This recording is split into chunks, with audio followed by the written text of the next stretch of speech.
What's up, YouTube? So the concept we want to go over today is preparing for reactions off the break. So what we mean by that is within the clinch range here, ideally you always want to have your some contact with the opponent, right? If he lets go for a little bit, I have disconnection and I don't know what he's going to do next. He could go underneath, he could go over the top, and then I would have to rely on my eyes and my reaction time to be able to block that, right? So generally speaking, once he disconnects from me, I either need to disconnect and get away, or I need to crash in and stuff that strike or that limb so that I'm back to in a connected state.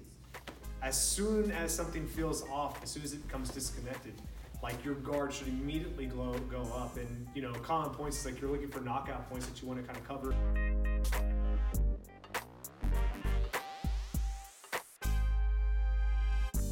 Usually when that happens, when we're sparring and doing stuff like that, like the first thing that I usually do is I tend to guard up or what have you, like close to my face, right? My chin to my face, my eyes. So if we're here, as soon as that comes in, I'm pushing it this way and covering my head. And I'm usually trying to crash into the center of the person, because if I crash in the center here, that at least gives me like another kind of like a leverage point. Sometimes people get a little bit farther off of you from that, and then you have to kind of duck and go in, still crash in, but I'm kind of like I'm trying to crash into the furthest point from me, right? Because the furthest point from me is the point that's coming towards to deliver the blow. So if he's super far and I'm thinking I'm gonna crash in here from this far, I'm still gonna get connected with something, right? But what I'm driving towards the thing that's gonna connect towards me, right? So I can kind of cut it off. Right, so it all depends. You don't have to do that if I'm this close to him and he comes off from right here, right? I don't need to drive towards it because it's really kind of hard for it to do much, right? I'm still covering.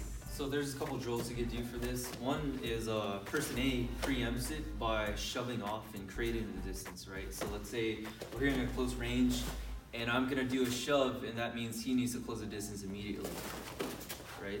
So we can be moving around like this. I shove, he closes, right? So that's person B, that's a defensive drill for him. He's feeling that break and he needs to react defensively.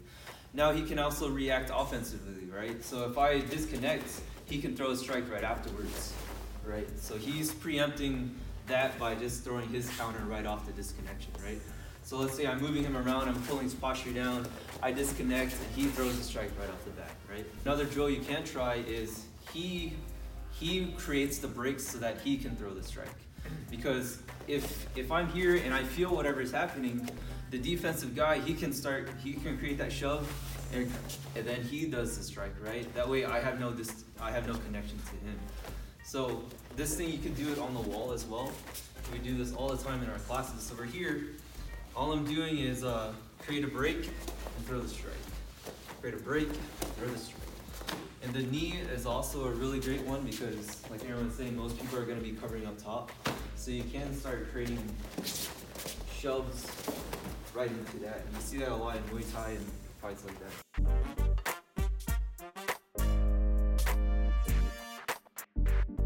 The first person to react after the reset is the one that's going to overtake the fight, right?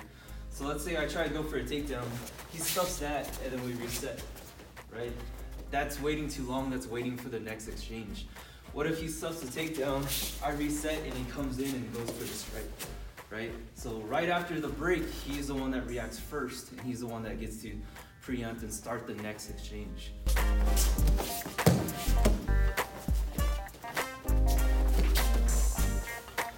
So you notice every single time there's disconnection, he's just closing the gap constantly closing the gap.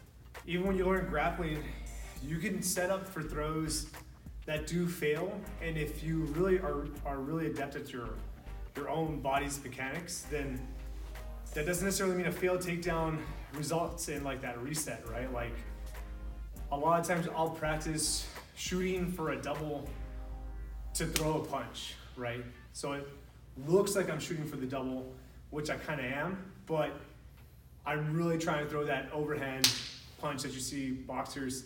All boxers will throw this kind of straight over the top overhand punch.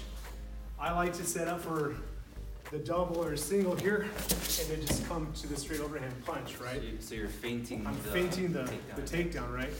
So I can come and even do like if I go for an arm drag, do the arm drag here and know that he's gonna pull away from it to kick him, right? So I can utilize those things that people look for those triggers, right? People look for this to do that.